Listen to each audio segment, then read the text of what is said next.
A 71-year-old man in Ohio woke up on the 3rd of the month, poured his coffee, and checked his bank account the way he always did. His Social Security was gone. All of it. The money hit his account at midnight, and by 6 in the morning, it had been drained down to $11. He never lost his card. It was right there in his wallet. He never gave anyone his PIN. He did everything he thought he was supposed to do, but there was one thing set up on his account that he didn't even know was there. One quiet setting. And that's the whole reason a stranger emptied his check while he slept. And here's the part that still makes me angry. By the time he called the bank, a rule almost no senior has ever heard of meant they didn't have to give him back a single dollar. If your Social Security lands in a checking account with a debit card attached to it, I need you to watch this to the end. Because that exact setup, the one almost every senior in America has, is the setup that let this happen. I'm going to show you how the money disappears, why the bank can legally keep your loss, and the one move you can make this week that shuts the whole thing down cold.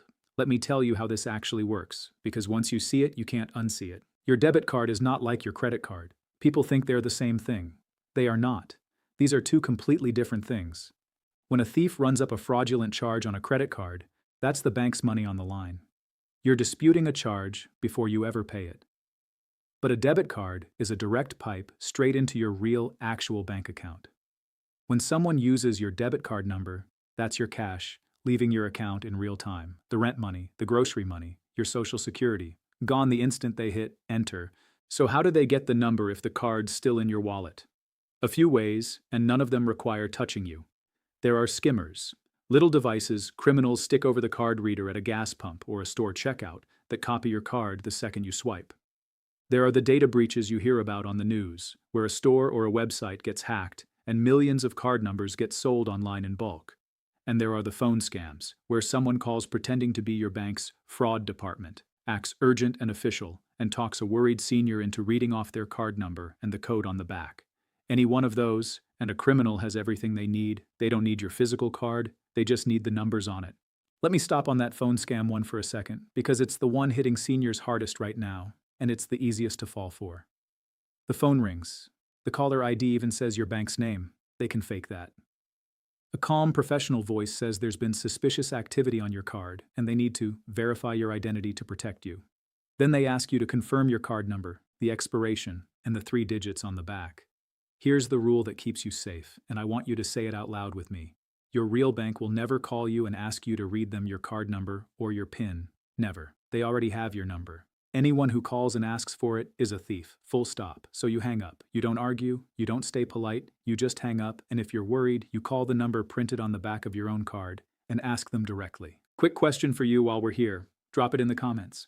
Has anyone ever called you pretending to be your bank's fraud department? I'd bet a lot of you are nodding right now. Tell me what they said, because it helps the next person recognize the trap. Now here's the setting I keep talking about. The thing that turns a stolen number into an emptied account overnight. It's this. Your debit card is tied directly to the same account where your entire Social Security check gets deposited, and you have no alerts turned on to warn you. That's it. That's the vulnerability. The card is a direct line to your benefit money, and there's no tripwire between a thief and everything you have. When that man in Ohio got hit, his card drew straight from the account holding his whole check, and his phone never buzzed once, because nobody had ever switched on transaction alerts. The money was drained before he had any way to know it was happening. And now the trap, the part that turns a bad night into a permanent loss. Pay close attention, because this is the rule the banks don't put on a billboard. And while we're on skimmers, here's a 10-second habit that catches most of them. Before you put your card into a gas pump or an outdoor cash machine, give the card slot a firm wiggle with your fingers. A real reader is bolted down solid. A skimmer is a piece stuck on top, so it'll feel loose, or wobbly, or slightly raised. If anything feels off, or the security seal on the pump looks broken or tampered with, walk inside and pay the cashier instead. Criminals count on you being in a hurry. 10 seconds of tugging on that slot has saved a lot of people their whole check. There's a federal rule that decides how much of a fraud loss the bank has to eat and how much falls on you. And it is brutal if you don't know it. If you report the fraud to your bank within 2 business days of finding out, 2 days, the most you can be on the hook for is $50. 50. But if you wait past those 2 business days and report it within 60 days of the statement, your loss can jump to $500. And here's the one that destroys people. If you report it after that 60-day window closes, the bank may not have to give you back anything at all, not $1. The law lets them keep it. Think about who that rule punishes, who doesn't check their account every single day, who might not look at a paper statement for weeks, who might be in the hospital, or traveling, or just not glued to a banking app. Seniors. This rule is a stopwatch, and it starts the second the money's stolen, whether you know it or not. The man in Ohio caught it fast, but he'd assumed the bank would simply fix it, so he waited a few days to let them sort it out, and those few days cost him almost everything. Speed is the entire game. So let me be honest about who's most exposed here, because it isn't everyone equally. It's the person who has their Social Security going into one everyday checking account, with a debit card attached, no alerts turned on, and a habit of only checking the balance once in a while.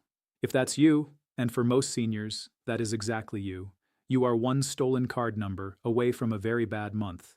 I'm not saying that to scare you for the fun of it. I'm saying it because every single piece of that is fixable, and I'm going to walk you through it right now. Here's the first move, and it's the one setting I promised you. Turn on transaction alerts. Every bank has them, and they're free. You go into your bank's app, or you call them, and you set it so that you get a text or an email every time your card is used, or at least every time it's used for more than a small amount. This is the tripwire. The moment a charge hits that you didn't make, your phone buzzes, and you can act inside that 2-day window instead of finding out 3 weeks later. If you do nothing else after this video, do that. It takes 5 minutes, and it's the difference between a $50 problem and an emptied account. Second move. Lock your card when you're not using it. Most bank apps now have a switch that turns your debit card on and off. If you only use it a couple of times a week, leave it switched off in between. A locked card is a dead card to a thief. The number's worthless if it can't run a charge. Flip it on when you're at the store, flip it off when you get home. Third move, and this one's bigger. Stop letting your entire Social Security sit in the same account your debit card can reach. Here's a simple way to do it. Have your Social Security deposited into one account, and do not attach a debit card to that account at all. Then move only what you need for the month into a second, everyday account, and use the card on that one. Now, if the card ever gets compromised, the thief can only reach the small amount you moved over, not your whole check. Your benefit sits safe in an account no card can touch. 2 accounts, 1 job each. It's the single best structural fix there is. Fourth, know the 2-day rule cold and never assume the bank will just handle it. The second you see a charge you didn't make, you call the bank that same day and you report it as fraud. You don't wait to see if it reverses. You don't give it a few days. You report it immediately, in writing if you can, and you write down the date and the name of who you spoke to. 2 business days is your shield. Protect it. Now here's the move I told you to wait for. The one that stops the worst version of this cold. Everything so far protects the money once it's in your bank. But there's a second kind of theft that's even nastier, where a criminal doesn't touch your card at all. Instead, they get enough of your personal information to contact Social Security or your bank and reroute your entire benefit to their account before it ever reaches you.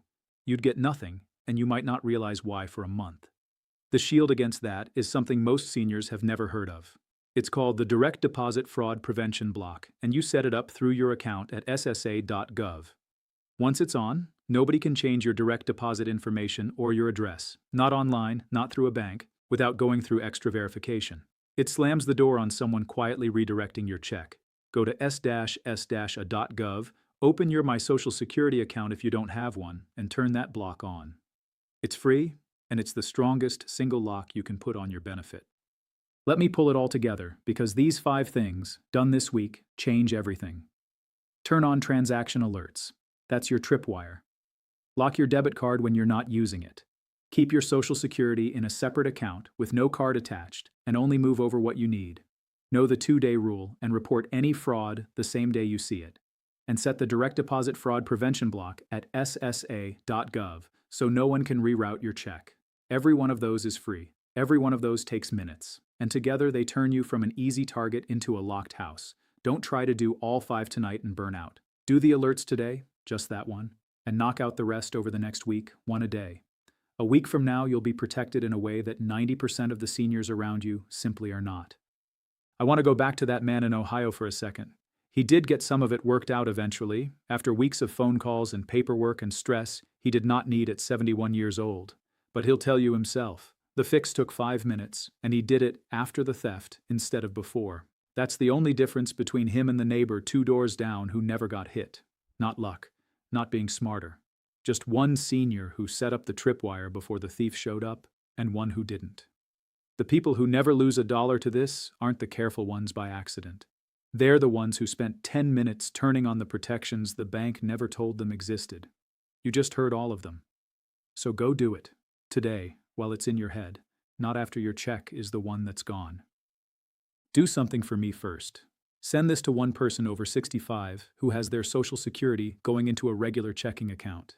This is the kind of thing nobody thinks about until it's too late, and your 5-second share could save them their whole month. If this opened your eyes, hit like so the algorithm pushes it to more seniors who need it, and subscribe. I break down the money threats coming for seniors before they hit, not after. And tell me down in the comments, has your bank account or your card ever been hit by fraud? What happened, and did you get it back? Your story is a warning the next person needs to read. Go turn on those alerts right now. Don't wait for the third of the month to find out the hard way.